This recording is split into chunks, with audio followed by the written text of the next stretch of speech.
اعوذ باللہ من الشیطان الرجیم بسم اللہ الرحمن الرحیم رب اشرح لی صدری ویسر لی امری واحلل عقدۃ من لسانی یفقهوا قولی واجعل لی وزیرا من اہلی ربی زدنی علما ربی زدنی علما ربی زدنی علما آمین۔ بسم اللہ الرحمن الرحیم۔ سورہ یوسف آیت نمبر 102۔ ذالک من انباء الغیب، یہ غیب کی خبریں ہیں اے نبی صلی اللہ علیہ وسلم، نوحیہ، ہم وحی کرتے ہیں ان کو الیکا، آپ کی طرف۔ اے نبی، یہ غیب کی خبریں ہیں جنہیں ہم آپ کی طرف وحی کر رہے ہیں، یعنی یہ قرآن کے من جانب اللہ ہونے کی دلیل ہے۔ یہ غیب ہے، آپ نہیں جانتے، ہم آپ کو بتا رہے ہیں، ہم وحی کر رہے ہیں۔ وما نہیں کنتا، تو تھا لدیہم، ان کے پاس موجود، اذ جب اجمعو، انہوں نے اتفاق رائے کر لیا تھا، امرہم، اپنے معاملے میں، وہم، اور وہ تھے، یمکرون، چالے چل رہے۔ اے نبی صلی اللہ علیہ وسلم، جب وہ ایک معاملے پر متفق ہو گئے یوسف کے سلسلے میں اور انہوں نے اس کے خلاف چال چلنے کا فیصلہ کر لیا، آپ ان کے ہمراہ موجود نہیں تھے۔ اب کتنی دلچسپ بات ہے، اللہ تو اس بات کو دلیل کے طور پر لا رہے ہیں کہ اے نبی، آپ انسان ہیں، آپ اب پیدا ہوئے ہیں، تو یوسف کے زمانے میں جو ہوا آپ اس سے آگاہ نہیں ہیں۔ اس کے باوجود آپ پورا واقعہ سنا رہے ہیں، تفصیل کے ساتھ الفاظ تک ان کے بیان کر رہے ہیں۔ یہ اس بات کی دلیل ہے کہ یہ کتاب من جانب اللہ ہے، اسے اللہ نے اتارا ہے، یہ وحی ہے، اور ہم تو بالکل ہی الٹی گنگا بہا رہے ہیں۔ ہم کہتے ہیں نہیں، نبی صلی اللہ علیہ وسلم حاضر و ناظر ہے، ساری دنیا میں سب سے پہلے ایک پیدا ہوئے اور قیامت تک رہیں گے، اور ہمارے حال کے متعلق ہر بات کو آنکھوں سے دیکھ رہے ہیں، اور شروع سے آخر تک سارے غیب سے واقف ہیں۔ تو اگر سارے غیب سے واقف تھے تو پھر یہ بات بتا دینے سے اس کا قرآن ہونا تو ثابت ہی نہیں ہوتا، وحی ہونا تو ثابت ہی نہیں ہوتا۔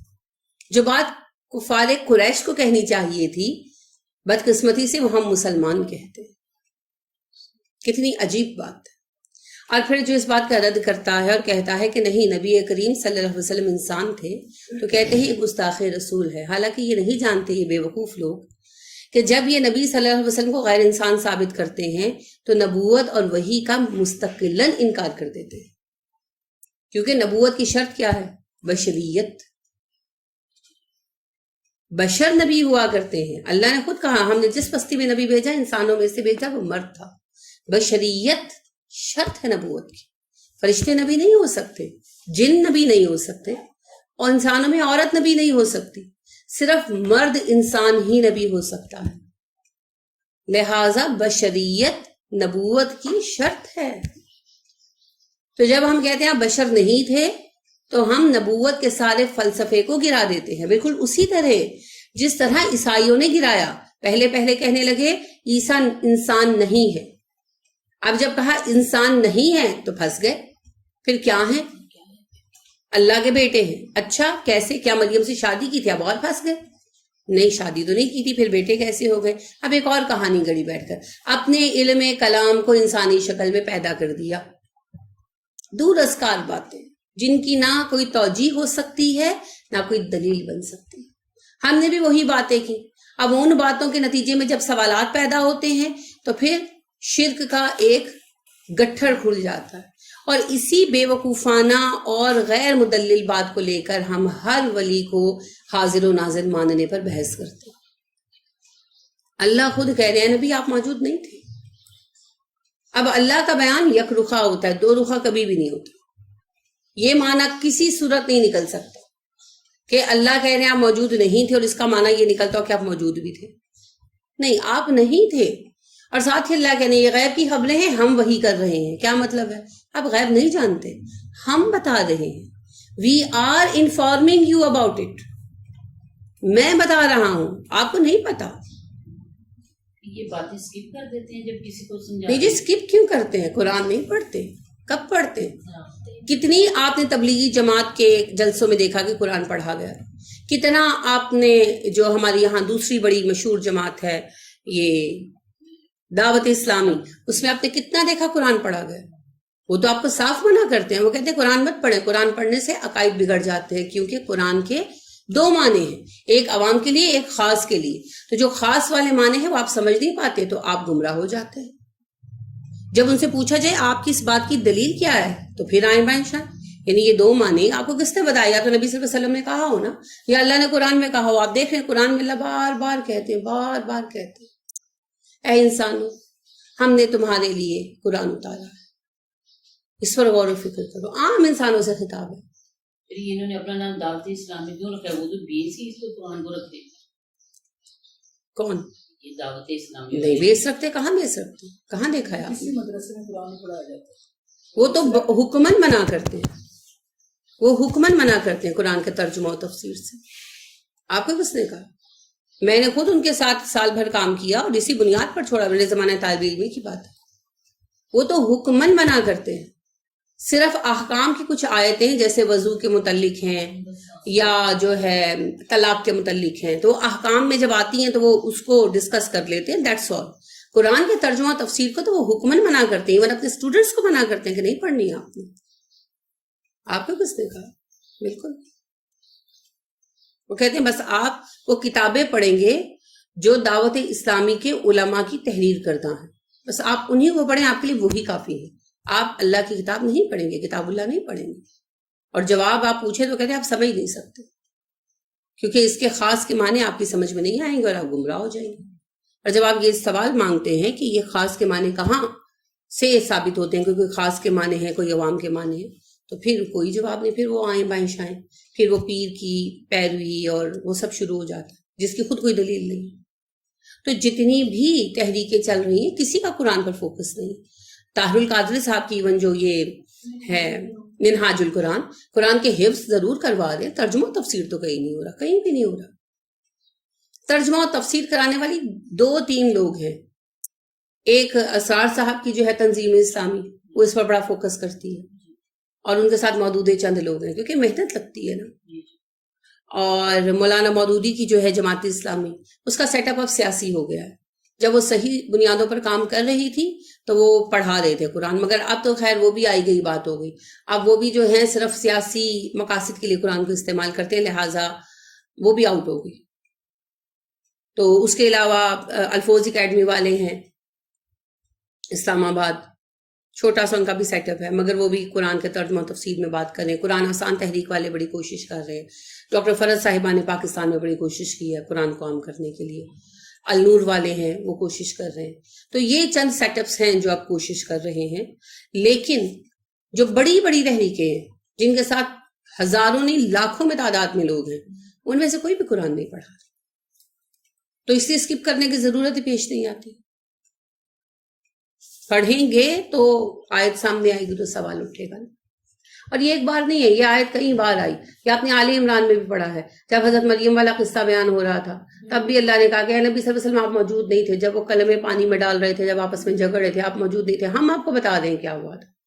تو میں حیران ہوتی تھی کہ یہ بات کیوں کہی جاتی ہے. یعنی جب میں پڑھتی تھی اب مجھے سمجھ آتی ہے, ہم جیسے لوگوں کی مدد کے لیے اللہ نے یہ آیتیں ڈالی, ان لوگوں کو سمجھانے کے لیے جو بیکار کی بحثیں کرتے ہیں, ورنہ ہمارے لیے مسئلہ ہو جاتا ہم دلیل کے لائیں. تو اللہ نے اپنا قول بار بار یہ ثبت کیا, آپ غیب نہیں جانتے اور آپ موجود نہیں تھے, ہم بتا رہے ہیں آپ کو. ویسے بنیادی طور پر تو یہ اس لیے ہے کہ کفار مکہ کے سامنے دلیل رکھی گئی کہ وہ غیب جس کا علم نہیں تھا اس کو کیسے پتا چلا, اس لیے کہ وہی ہے. لیکن اس کا دوسرا ایک رخ یہ نکلا کہ اللہ ہر چیز کا علم رکھنے والا ہے, علیم ہے. اس کو پتا تھا کہ فتنہ امت میں پیدا ہونا ہے, کہ نبی صلی اللہ علیہ وسلم حاضر و ناظر ہیں, محفلوں میں آتے ہیں, سلام لیتے ہیں وغیرہ وغیرہ. تو اللہ رب کریم نے اس کی بھی پہلے سے ہی حد بندی کر دی کہ نہیں, نبی صلی اللہ علیہ وسلم انسان تھے, انسان ہی ہیں, اور بحیثیت انسان وفات پا چکے ہیں. آپ کو نہ غیب کا علم پہلے تھا نہ اب ہے, نہ پہلے حاضر و ناظر تھے نہ اب حاضر و ناظر ہے. ٹھیک ہے. وما نہیں اکثر الناسی, اکثر لوگ, ولو اگرچہ ہرستا تو ہرس بھی کرے, ہیر سواد ہرس کسی چیز کے لیے بہت چاہت رکھنا, بمؤمنین ایمان لانے والے, اے نبی صلی اللہ علیہ وسلم اگرچہ آپ حریص بھی ہوں ان کے لیے, پھر بھی لوگوں کی بڑی تعداد ایمان نہیں لائے گی. کیوں نہیں لائے گی؟ یعنی اللہ فیصلہ سنا دے؟ فیصلہ نہیں ہے, یہ اطلاع ہے. ٹھیک ہے. جیسے آپ دیکھتے ہیں اپنے اسٹوڈنٹس کو, آپ فرض کریں آپ ٹیچر ہیں تو آپ کہتے ہیں کہ 9th کلاس کے تو 50% بچے فیل ہی ہونے ہیں. تو یہ آپ کا فیصلہ نہیں ہے، آپ کی ججمنٹ نہیں ہے، یہ آپ کا سوچ کے تحت نکالا ہوا، اخذ کیا ہوا نتیجہ ہے، ٹھیک ہے؟ آپ نے اپنا تجربے کا نچوڑ سامنے رکھا. تو اللہ رب کریم انسانوں کے دلوں کے حال جانتے ہیں نا، اس لیے کہہ رہے ہیں. تو کیا وجہ ہے ایمان نہ لانے کی؟ ضد ہوتی ہے، ہٹ دھرمی ہوتی ہے، خواہشات ہوتی ہیں، آبا پرستی، تعصب. مختلف لوگوں کے لیے مختلف وجوہات ہیں. ویسے عمومی وجہ جو ہے، ریزن جو ہے، وہ ہوتی ہے خواہش پرستی. انسان اپنی خواہشوں پر چلنا چاہتا ہے، مزے کرنا چاہتا ہے، تو پھر اس کے لیے باقی سارے بہانے ہوتے ہیں. تو کچھ لوگ معتصب بھی ہوتے ہیں، لیکن آپ غور کریں گے نا تو زیادہ میجورٹی خواہشات کے پیچھے جاتی ہے. جیسے خود ابو لہب کو کیا تکلیف تھی؟ سگا چچا تھا آپ کا، کیا تکلیف تھی اس کو؟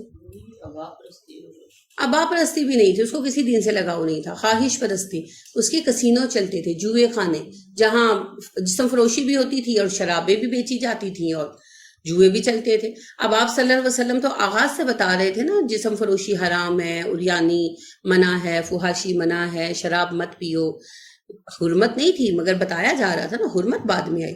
تو اخلاق عالیہ بتائے جا رہے تھے. اب جب یہ حکم آیا کہ دوسروں کا مال باطل طریقے سے نہ کھاؤ، تو اس میں جوا بھی شامل ہے. بے شک اگلا پیسہ اپنی مرضی سے لگاتا ہے، مگر آپ اس کو کھیل میں لگا کر لوٹ ہی رہے ہیں نا. ہے تو وہ کوئی فائدہ مند تجارت تو نہیں کر رہا.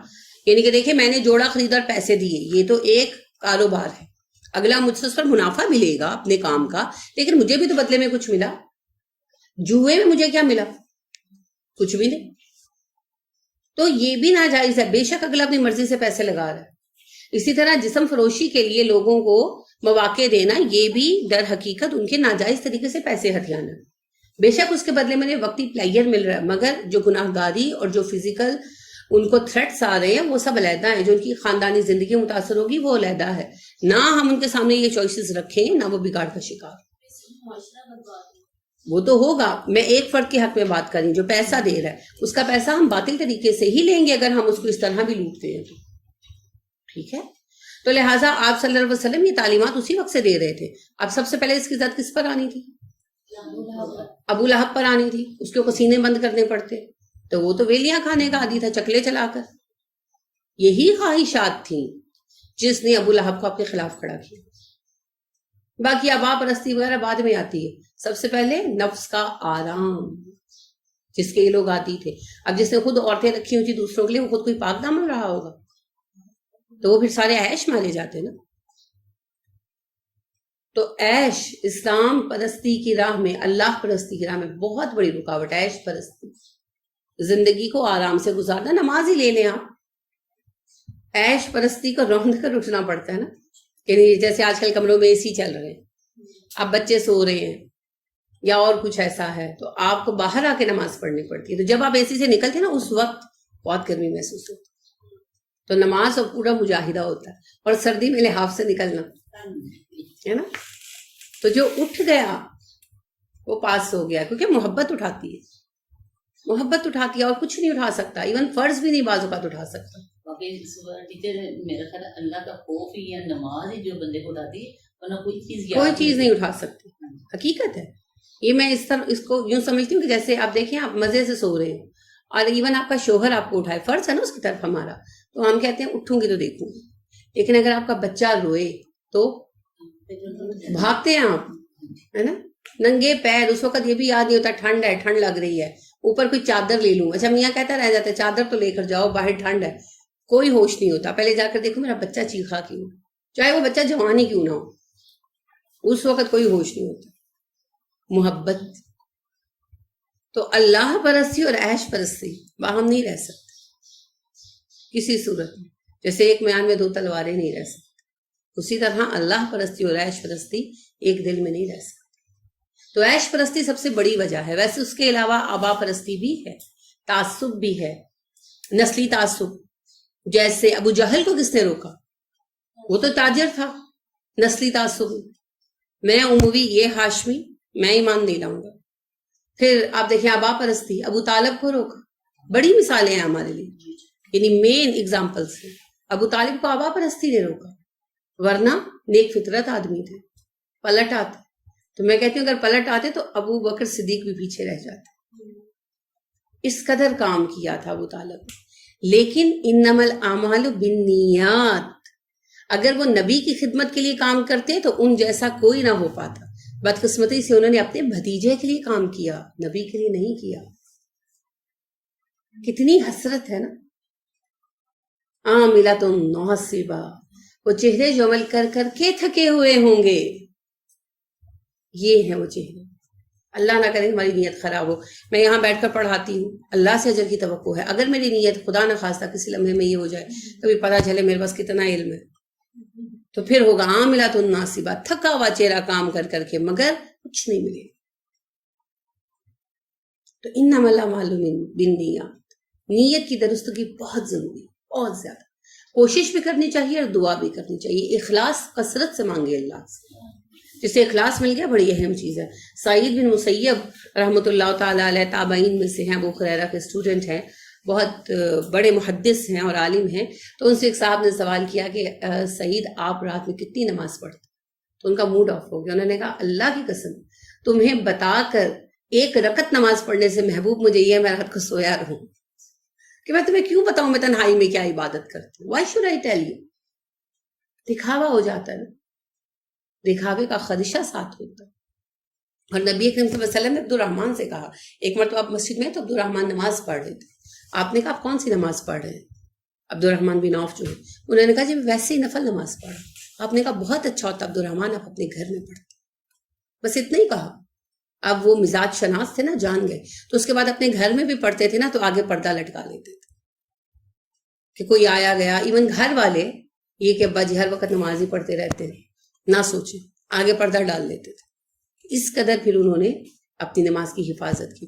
آپ نے ایک بات نوٹس کی ہے، وطر کے بارے میں اختلاف رائے بہت ہے نا، بہت اختلاف رائے ہے. کیوں ہے؟ تہجد کی نماز کا حصہ ہے نا، آپ اپنے گھر میں پڑھتے تھے. اس وجہ سے لوگوں نے جا جا کر پوچھا. ابھی آپ نماز میں آگے بڑھیں گے تو آپ دیکھیں گے تہجد کے لیے بہت کوسچنز، امہات المومنین سے بھی بہت کوسچنز ہوتے تھے، کیونکہ آپ تنہائی میں پڑھتے تھے. تو پھر آ کر پوچھتے تھے کیسے پڑھتے تھے. ٹھیک. تو جو عبادت یا جو کام بھی ہم کریں وہ خالصتاً لوجہ اللہ ہونا چاہیے. ویلیو ہی اسی کام کی ہے، ورنہ کام کی ویلیو نہیں. ٹھیک ہے. تو آبا پرستی، خواہش پرستی یا نفس پرستی یا عیش پرستی، تینوں کا ایک ہی معنی. رنگ اور شکلیں نام مختلف ہیں، کیفیت ایک ہی ہے. نفس پرستی، عیش پرستی، خواہش پرستی، سے لذت پرستی بھی کہتے ہیں. ٹھیک ہے، ایک ہی بات ہے. اور تعصب، یہ سب چیزیں ہی دین سے روک دیتی ہے. اچھا تکبر بھی دین سے روکتا ہے، کیونکہ آپ کو ماننا پڑتا ہے نا کسی کو اپنے سے بہتر. سب سے پہلے استاد کے سامنے جھکنا پڑتا ہے، تبھی علم آتا ہے. ہر علم کا اصول ہے، تو دین کے علم کا بھی یہی اصول ہے. پھر ابو جہل بھی یہی تکبر میں تھا. وہ تکبر بھی تھا وہ، لیکن بنیادی اس کی ریزن جو تھی وہ تعصب تھا قومیت کا، اور وہ زبان سے کہتا بھی تھا، اللہ اعلان کہتا تھا. یعنی آپ دیکھیے کہ جب جس رات یہ لوگ آپ صلی اللہ علیہ وسلم کے گھر کے باہر تہجد کی نماز کی قرات سننے اکٹھا ہو گئے تھے اور آپس میں اتفاقاً ٹکرا گئے، اور ان میں یہ سارے بڑے بڑے تھے، امیہ بن خلف تھا اور عتبہ بن ربیعہ تھا وغیرہ. تو یہ سب پھر ابو جہل کے گھر جمع ہوئے اور یہ اس بات پر ڈسکشن ہوئی. تو کہنے لگے کہ ابو جہل کیا کہتے ہیں. ابو جہل نے کہا پہلے سب اپنی اپنی بات کرو پھر میں کہوں. تو سب نے اپنی اپنی رائے دی جو اچھی ہی تھی. تو پھر آخر میں ابو جہل نے کہا کہ خدا کی قسم تم جو کہتے ہو وہ سب صحیح، ان تم صحیح کہہ رہے ہو، غلط بات نہیں کہہ رہا محمد صلی اللہ علیہ وسلم. لیکن بات یہ ہے کہ جب بنی ہاشم نے قربانیاں دی ہم نے بھی دی، انہوں نے سواریاں بانٹی ہم نے بھی بانٹی، انہوں نے حاجیوں کی خدمت کی ہم نے بھی کی، انہوں نے حجاج کو کھانا کھلایا ہم نے بھی کھلایا، انہوں نے انہیں پانی پلایا ہم نے بھی پلایا. اور اب ان میں سے ایک بندہ اٹھ کر کہتا ہے کہ میں اللہ کا نبی ہوں، تو اللہ کی قسم میں تو کبھی نہیں مانوں گا. تو ایک وقت میں ایک بندے کو مختلف بیماریاں ہو سکتی ہیں، لیکن مین بیماری کون سی ہے وہ ایک علیحدہ معاملہ ہے. جیسے ایک بندہ مرتا ہے تو ہو سکتا ہے اس وقت اسے بخار بھی ہو، اسے زکام بھی ہو، لیکن اگر وہ کینسر کا پیشنٹ ہے تو وجہ موت کینسر لکھی جاتی ہے، وہ چھوٹی بیماریاں پیچھے چلی جاتی ہیں. تو اس کا اصل روگ قوم پرستی تھا. میرا خاندان بنی ہاشم کے سامنے جھک جائے مجھے گوارا نہیں. تو تکبر بھی اس کے پیچھے آ گیا، مگر تعصب نے تکبر کو جنم دیا. اور کچھ لوگوں کی پہلی وجہ تکبر ہوتی ہے. جیسے عبداللہ بن ابی، اس کو تاج ملنے والا تھا نا، پہنایا جانے والا تھا، وہ حاکم بننے والا تھا. اب اس کو ساڑا کیا پڑا، کیا جیلسی ہوئی کہ نبی صلی اللہ علیہ وسلم حاکم بن گئے. تو اس کو یہ تکبر روکتا تھا نا. وہ اس نے بکواس بھی تو کی تھی جو آپ نے سورہ منافقون میں باقاعدہ پڑھی ہے کہ جو عزت دار ہے وہ ذلیل کو نکال باہر کرے گا معاذ اللہ. کیا مطلب تھا اس کا، میں زیادہ معزز ہوں. اس کو یہ تکبر تھا کہ میں اس قوم کا سب سے بہترین باشندہ تھا، یہ کہاں سے آ گیا معاذ اللہ جس نے میری جگہ لے لی، حالانکہ مجھ سے کمتر ہے معاذ اللہ. کیونکہ وہ پڑھا لکھا تھا نا، لکھنا پڑھنا جانتا تھا، مالدار بھی زیادہ تھا. اس کے بھی ویسے چکلے چلتے تھے، وہ بھی عورتوں کا جسم بیچ کر ہی پیسے کماتا تھا. اس کے تو پراپر چکلے تھے. ابو لہب کا بیسک بزنس جوئے خانے تھا. تو جوئے خانے میں ساتھ ساتھ سیکنڈ لائن بھی چل رہی تھی، جیسے ناچنے والی عورتیں، رقاصائیں وغیرہ. اس کا کام صرف جسم فروشی کرواتا تھا. کنیزیں خوبصورت خرید دیتا تھا اور پھر انہیں جسم فروشی پہ لگا دیتا، یہاں تک کہ پھر اسلام نے اسے حرام کرا دیتا. پھر اس نے چھوڑا، حکومت نے چھڑوایا نا، خود کہاں چھوڑتا ہے. یہ تو ایزی منی ہے، اسلامی حکومت پر لازم ہے چھڑوانا. پھر خیر یہ مر ہی گیا تھا. تو اس کا بیٹے جو عبداللہ تھے وہ تو بڑے نیک آدمی تھے. مسلمان تو ہو ہی گیا تھا تو منافق، لیکن نہیں مسلمان نہیں ہو گیا تھا تو وہ منافق، وہ تو کنفرم منافق تھا. اسلامی ریاست کے اندر رہنے والے غیر مسلم بھی غیر اسلامی کاروبار نہیں کر سکتے. ٹھیک ہے، اسلامی ریاست میں جو غیر مسلم بھی رہیں گے نا، وہ جائز و حلال کاروبار کریں گے. جن کاروباروں کو اسلام نے حرام قرار دیا وہ نہیں کریں گے، جیسے شراب فروشی، جسم فروشی، جوئے خانے چلانا، یہ سب کچھ وہ نہیں کریں گے. اور اگر وہ کریں گے تو انہیں سزا ملے گی. ٹھیک ہے، اسلامی حکومت انہیں حکمن باؤنڈ کرے گی. تو یہ تو اپنے آپ کو گنتی میں مسلمان کہلواتا تھا. تو لہٰذا اس وقت اسلامی حکومت کے اندر تو یہ گمان ہی نہیں کیا جا سکتا تھا. آج کی اسلامی حکومت تھوڑی. اس وقت کے حالات یہ تھے کہ منافقین کو بھی نماز پڑھنی پڑتی تھی، وہ چھوڑ نہیں سکتے تھے. ہمارے جیسے تھوڑی تھے کہ مسلمان ہیں، سید ہیں اور نماز نہیں پڑھتے. حاجی عثمان صاحب ہیں اور نماز نہیں پڑھتے. کیونکہ کوئی عثمان مراد نہیں ہے، ایک کامن نام ہے میں نے لے لیا. اب یہ نہ سوچئے گا کون سا عثمان، عینی عثمان. مطلب یہ کہ حج کر کے آتے اور نماز نہیں پڑھتے. تو اس وقت کے اسلامی معاشرے میں اس کو چھوڑنا ہی پڑا. اس کے بغیر گزارا نہیں تھا، چارہ نہیں تھا. اس وجہ سے وہاں کے اور ہمارے حالات میں فرق ہے. تو یہ ساری چیزیں رکاوٹ پہ بنتی ہیں دین کی قبولیت کے لیے. تو ہمیں بھی دیکھنا ہے. نماز بھی تو ایمان ہے نا. نماز کے لیے ایمان کا لفظ استعمال ہے، سورہ بقرہ میں یاد آیا. نماز کے مختلف اسماء میں ہم نے اس بات کو ریکال کیا تھا تحویل قبلہ کے سلسلے میں. تو اللہ رب کریم نے نماز کے متعلق صحابہ نے پوچھا کہ جو اس سے پہلے نمازیں پڑھی گئیں کیا ہمیں ان کا اجر ملے گا؟ تو اللہ نے فرمایا وَلَا نُضِيعُ ایمانکم، تمہارا ایمان ضائع نہیں کیا جائے گا. تو ایمان سے مراد وہاں نماز تھی.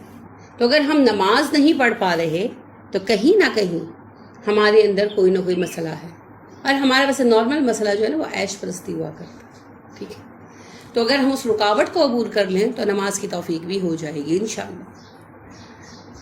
وما نہیں تسألہم، تم ان سے مانگتے علیہ اس پر من اجرن کوئی اجر، حالانکہ آپ اس تبلیغ پر ان سے کچھ اجر نہیں مانگتے. یہ نہیں کہتے کہ جو مسلمان ہوگا وہ مجھے سال کا اتنا ٹیکس ادا کرے گا، یہ نہیں کہتے. مسلمان ہو رہے ہو، اپنے لیے ہو رہے ہو، لیکن اس کے باوجود لوگوں کو مشکل لگتا ہے. کتنی عجیب بات ہے. ہم بہت سارے کورسز اٹینڈ کرتے ہیں اپنی بہتری کے لیے اور اپنے بچوں کے لیے اور اپنی فائنانس مینجمنٹ کے لیے، اور اس کے لیے پیسے دیتے ہیں. اور اللہ کی طرف سے فری ایجوکیشن ہے ہر معاملے کے لیے، اور ہم اس کے لیے ٹائم نہیں نکالتے. اور پھر اب دیکھیے زکوٰۃ تک جو اللہ نے طلب کی کس پر لگائی جاتی ہے؟ ہم پر ہی، ہمارے معاشرے کو ریگولرائز کرنے کے لیے. خود اللہ نے کہا تمہارے عمرا سے لیں گے، تمہارے فقراء پر خرچ کریں گے. تو پورے معاشرے کو اسٹیبلش کرنے کے لیے، رن کرنے کے لیے، گورنمنٹ کو مضبوط کرنے کے لیے.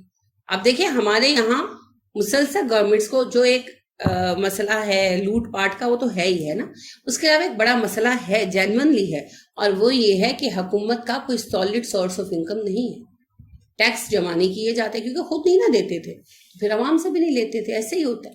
تو ٹیکسیشن سسٹم قائم ہی نہیں ہو سکا، تو پھر زکوٰۃ کا نظام بھی نہیں تھا، تو حکومت کے پاس ریونیو جمع ہی نہیں ہو رہا تھا. تو پھر کیا ہوا؟ قرضوں پر قرضے، قرضوں پر قرضے، قرضوں پر قرضے.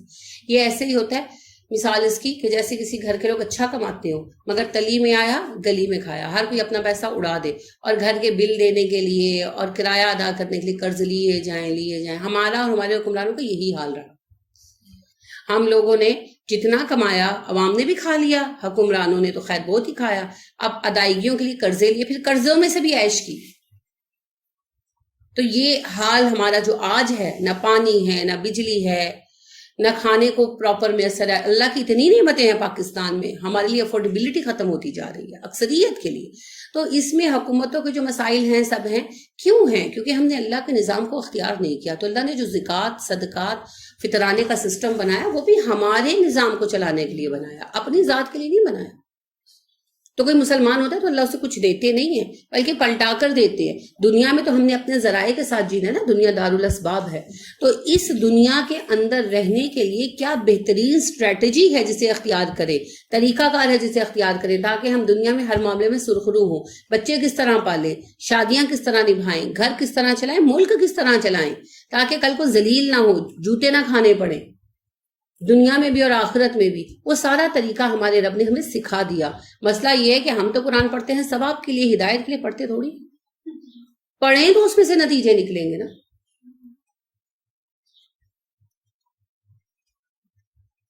امام شافعی کہتے ہیں ایک مسئلے کے لیے میں نے 100 مرتبہ قرآن پڑھا، 100 times، اور مجھے قرآن میں وہ مسئلہ نہیں ملا، اور 101ویں مرتبہ پڑھنے پر مجھے وہ مسئلہ ملا. اندازہ کر رہے ہیں؟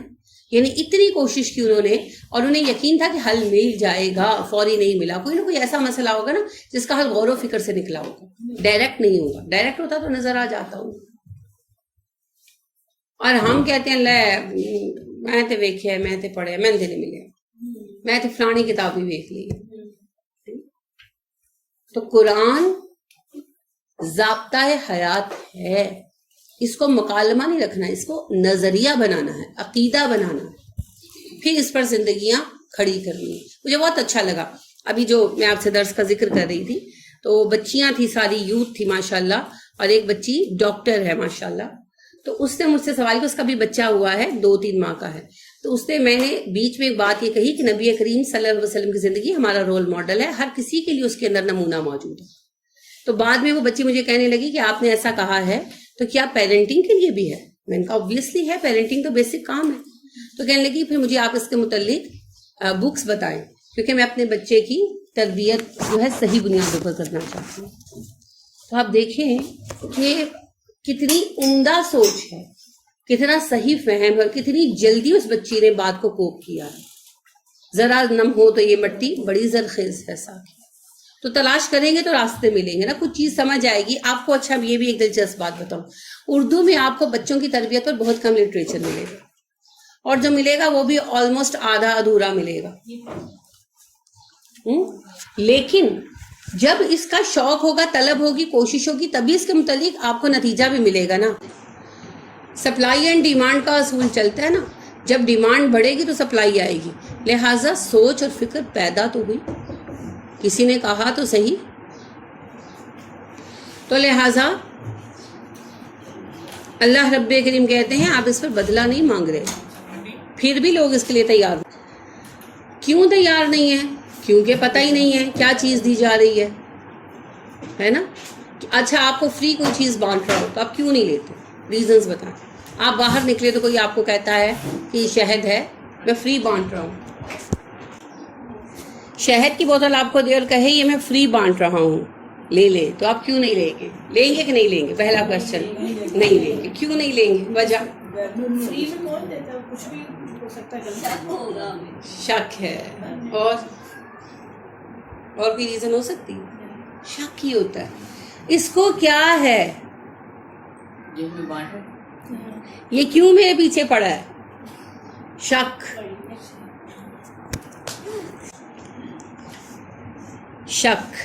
شک روک دیتا ہے. لہٰذا آپ کو بھوک لگی ہے اور آپ بیٹھے ہیں اور کوئی آپ کو آفر کرتا ہے، یعنی آپ ویٹنگ روم میں بیٹھے ہیں، اسٹیشن پر بیٹھے ہیں کہ اچھا گھر جائیں گے کھا لیں گے، تو کوئی آفر کرتا ہے، یا آپ ریل گاڑی میں سفر کر رہے ہیں اور بھوک لگی بھی ہے اور آپ ہوتا ہے کہ اب گھر جائیں گے تو کھائیں گے، تو کوئی آفر کرتا ہے ساتھ والا کہ اچھا کھا لو، تو اب ڈر کے مارے نہیں کھاتے، کیا پتہ بھی ہوشی کی جو کوئی چیزیں ملائی ہو لوٹ ہی لے. اور ہم یہ انسٹرکشنز پڑھتے بھی ہیں، پولیس والے بھی سمجھاتے ہیں، تو ہم جو ہیں وہ کہتے ہیں نہیں مجھے تو بھوک ہی نہیں ہے، ذرا سی بھوک نہیں ہے، ورنہ میں ضرور کھا لیتی. اسی طرح کی باتیں کرتے ہیں. شک، وہی شک ان کو بھی تھا، اسی کو اللہ نے ریب کی کیفیت کہا نا. اللہ نے کہا ان کے دلوں میں ریب کی کیفیت ہے، تبھی یہ قبول نہیں کرتے. تو یہ ریب، اس کو یقین کی طرف لانا ہوگا، اور یقین کا ایک ہی طریقہ ہے، قرآن پڑھنا.